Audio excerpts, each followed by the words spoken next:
Mereka sudah kadung mengatakan ada yang begal nasab. Jika dilihat dari beberapa kitab yang kami kaji bersama, itu yang begal nasab siapa? Bisa jadi pihak orang yang mengatakan begal nasab itu yang membegal nasabnya sendiri. Sekarang kan tinggal bertanya, bagaimana nasibnya yang nasabnya terbegal? Masya Allah, kebayang tidak? Alhamdulillah kita masih menjadi orang-orang yang hidup di Indonesia. Masih baik semua kita ini. Allahumma shalli wa sallim wa barik alaihi.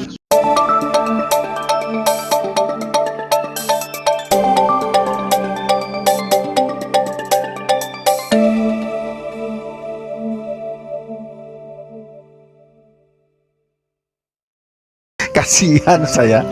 Kasihan sama siapa? Kasihan sama Bani Ba'alawi.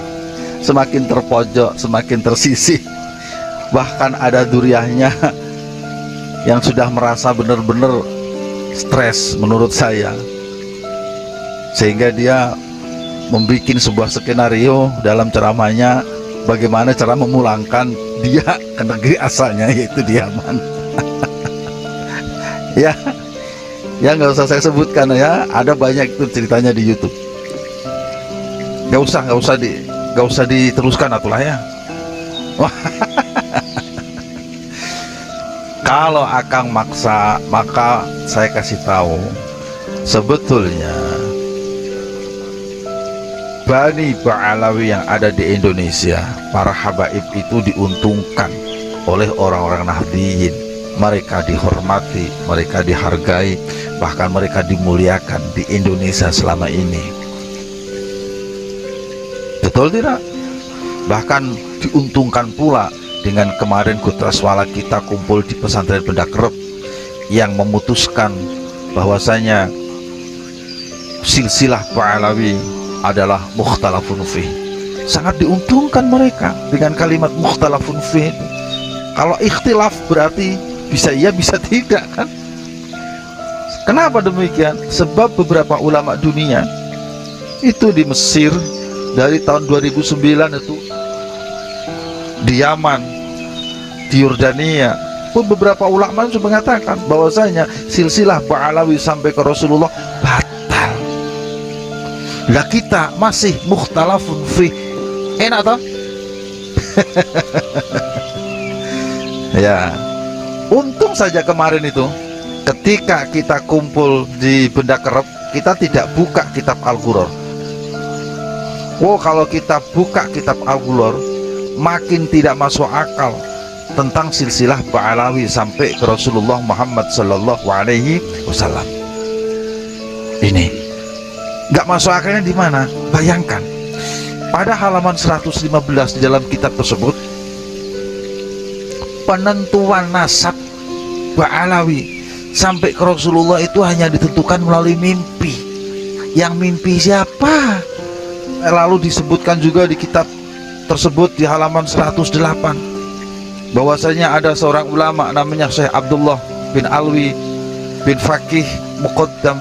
Ada seorang ulama, ini juga gak disebutkan lagi ulamanya siapa, yang bermimpi ketemu Rasulullah, menyatakan bahwasanya Ba'alawi adalah duriyah Nabi Sallallahu Alaihi Wasallam. Terus juga ada di halaman 117 kalau tidak salah di kitab yang sama, Al-Ghuror. Itu yang menentukan penentuan nasab justru melalui orang lain, padahal saudaranya ada di situ. Ada seorang yang datang ke Basrah namanya Ali. Beliau ke Basrah bertanya pada seseorang imam, seorang qadhi di sana. Padahal di Basrah itu mestinya dia punya saudara namanya Muhammad dan Husain, karena Ali, Muhammad dan Husain itu tiga-tiganya adalah putra dari Ahmad. Ahmad itu adalah keluarga dari Basrah, mereka tinggal di Basrah. Jadi kalau seandainya Ali datang ke Basrah, itu mestinya dia menemui Muhammad, menemui Husain, dan itu terjadi pada abad ke-6. Menurut saya abad ke-6 itu duriyah Nabi yang ada di situ mestinya sudah banyak. Kenapa tidak menemukan satupun dari saudaranya, bahkan nanyanya kepada seorang imam yang itu orang lain, bukan dari duriyah Nabi atau bukan dari duriyah mereka.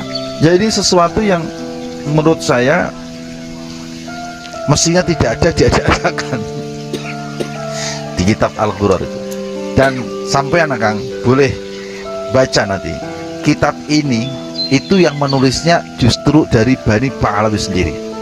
Siapa yang menulisnya? Itu adalah Muhammad Ali bin Al-Wahid yang wafat tahun 960 Hijriah.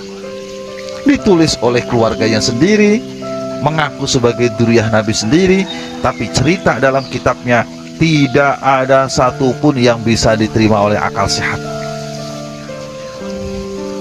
Bisa dipahami? Alhamdulillah. Jadi sekarang apa masalahnya? Sampai protes, sampai tidak terima, sampai menyalah-nyalahkan. Masalahnya di mana? Kita, sekali lagi, kita masih punya rasa. Di tempat-tempat yang lain mah sudah dibatalkan. Allahumma shalli wa sallim wa barik alaihi. Ada lagi yang mau ditanyakan? Kalau bisa pertanyaannya yang lain ya. Kasihan mereka. Kasihannya di mana? Mereka sudah kadung mengatakan ada yang begal nasab. Jika dilihat dari beberapa kitab yang kami kaji bersama, itu yang begal nasab siapa? Bisa jadi pihak orang yang mengatakan begal nasab itu yang membegal nasabnya sendiri.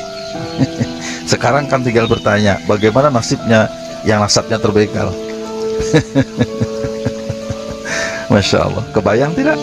Alhamdulillah kita masih menjadi orang-orang yang hidup di Indonesia. Masih baik semua kita ini. Allahumma shalli wa sallim wa barik alaihi.